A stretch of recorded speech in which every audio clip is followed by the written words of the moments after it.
ভিন্নভাবে ঝটপট তৈরি করে ফেললাম বিকালের নাস্তা চিকেন সিঙ্গারা। আসসালামু আলাইকুম। এজন্য আমি একটা আলু নিয়েছি ছোট ছোট কিউব করে, একটু বড় সাইজেরই একটা আলু ছিল। চুলায় একটা ফ্রাই প্যান বসিয়ে এর ভিতরে আমি সামান্য পরিমাণে তেল দিয়েছি, দিয়ে আধা কাপ পরিমাণে পেঁয়াজ কুচি আর 7-8টা কাঁচামরিচ কুচি দিয়ে একটু নাড়াচাড়া করে যে নরম হয়ে আসছে এর ভিতরে দিয়ে দিয়েছি সেই আলুটা, আর সামান্য পরিমাণে হলুদ দিয়ে কিছুক্ষণ নাড়াচাড়া করে যে একটু সফট হয়ে আসছে আলুগুলো, তখন আমি দিয়ে দিয়েছি চিকেন কিন্তু আমার আগে থেকে রেডি করা ছিল, শুধু আলুর সাথে মিলিয়ে আমি কিছুক্ষণ রান্না করে নিয়েছি। সিঙ্গারার জন্য ডো তৈরি করব, এজন্য আমি 2 কাপ পরিমাণে আটা নিয়েছি, অল্প একটু তেল আর পরিমাণ মতো লবণ আর অল্প কিছু কালিজিরা দিয়ে আমি নর্মাল পানি দিয়ে একটা রুটির ডো তৈরি করেছি। এই যে দেখতেই পাচ্ছেন এরকমের ডো দিয়ে আমি এখন 3টা রুটি বানাবো। কিছু সময়ের জন্য ডোটা 15 মিনিটের জন্য রেস্টে রাখতে পারলে ভালো হতো।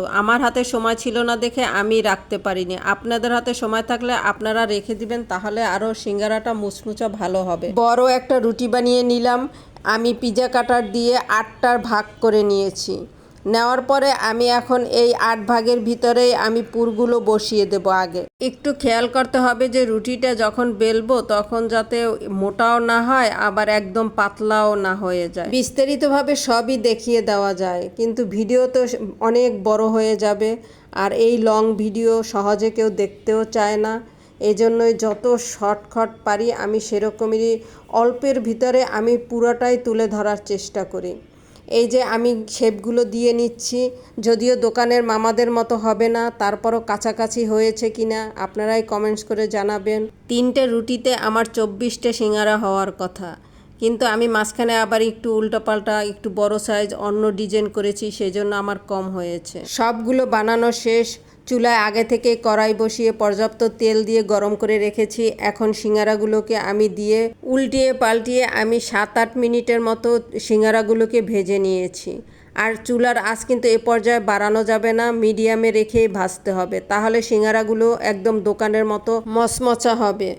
এই যে আমার সিঙ্গারার কালার হয়ে আসছে, আর এই কালারটাই আমি কিন্তু উঠিয়ে নেব। উঠানোর পরে ঠান্ডা হয়ে গেলে দেখা যায় কালারটা আর একটু ডিপ হবে। ঠান্ডা হওয়ার পরে এই কালার চলে আসছে, এই জন্য হালকা কালারটাই উঠাতে হবে। আর এখন একটা ভেঙে দেখাচ্ছি যে উপরটা কতটা ক্রিপসি হয়েছে আর ভিতরে চিকেনের পুর ভরা। সবাই তো আলু সিঙ্গারা, কলিজা সিঙ্গারা খেয়েছেন, আমার মতো একদিন আপনারাও তৈরি করে ফেলুন চিকেন সিঙ্গারা, খেতে খারাপ লাগবে না।